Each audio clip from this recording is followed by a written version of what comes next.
converting the successful small businesses into large enterprise. I have a good and successful small business. From last few years, I'm unable to grow it to the next level. It seems like there are some components I'm missing, so wanted to take your advice on it. Well, Berkshire was a small business at one time. I mean, it just takes time. I mean, it's the nature of compound interest, and you can't build it in one day or 1 week. So, Charlie and I have, we have never tried to do in some master stroke convert Berkshire into something 4 times as large. People have done that sometimes in business, but we've sort of felt that if we kept doing what we understood and did it consistently and had fun while we were doing it, that it would be something quite large at some point. But there's nothing magic.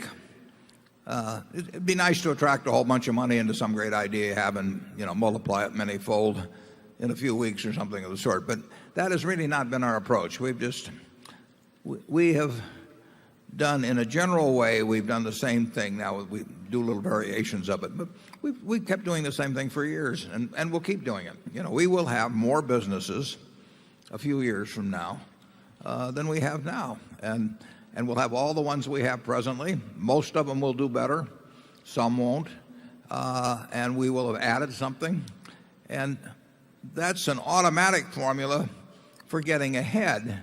But it's not an automatic formula for galloping ahead. But we don't really feel, we're not unhappy because we're not galloping. We're unhappy if we're not moving at all. But, we've got 76 or so, in most cases, pretty darn wonderful businesses.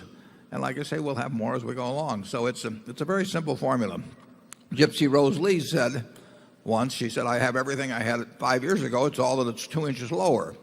Well, what we want to have 5 years from now, a whole bunch of businesses we had before that are 2 inches higher, plus some more businesses, and that's the formula. Charlie?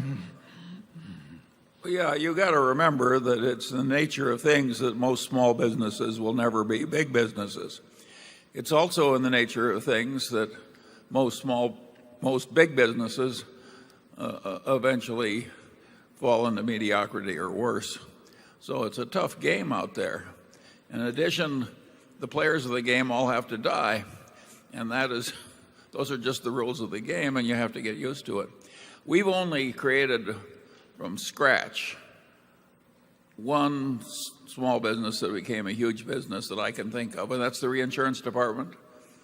And there, Warren and Ajit and others have created a great and valuable business out of air. But can you think of anything other that's large that we've done in all these decades? No.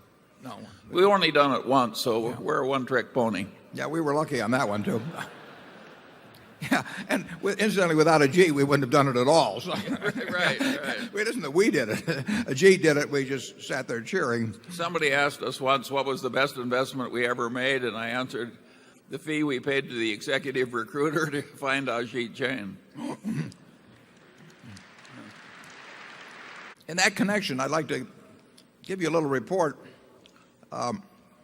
We went into the municipal bond insurance business a few months ago, and actually we did it through Ajit, and he got our companies up, licensed and running. And in the first quarter of 2008, I don't have the figures for all the other people, but our premium volume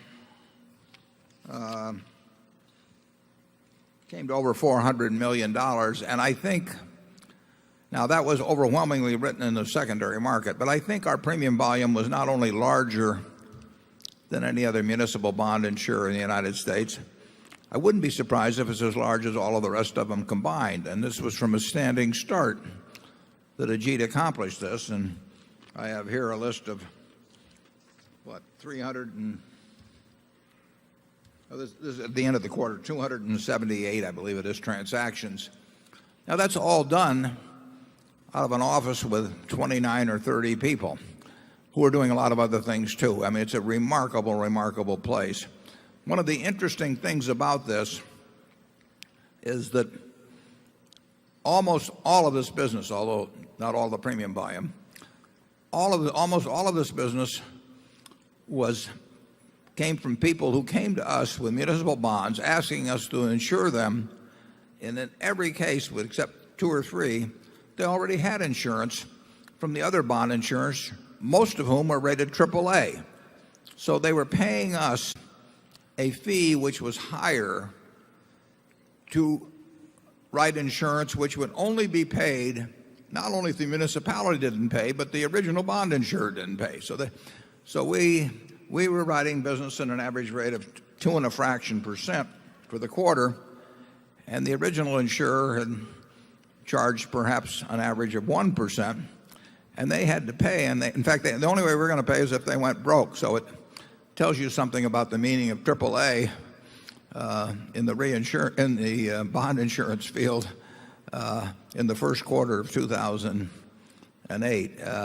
Ajit's done a remarkable job in this arena, and Berkshire wrote a couple of primary policies for the Detroit Sewer District and the Detroit Water District at each about $370 or $380 million.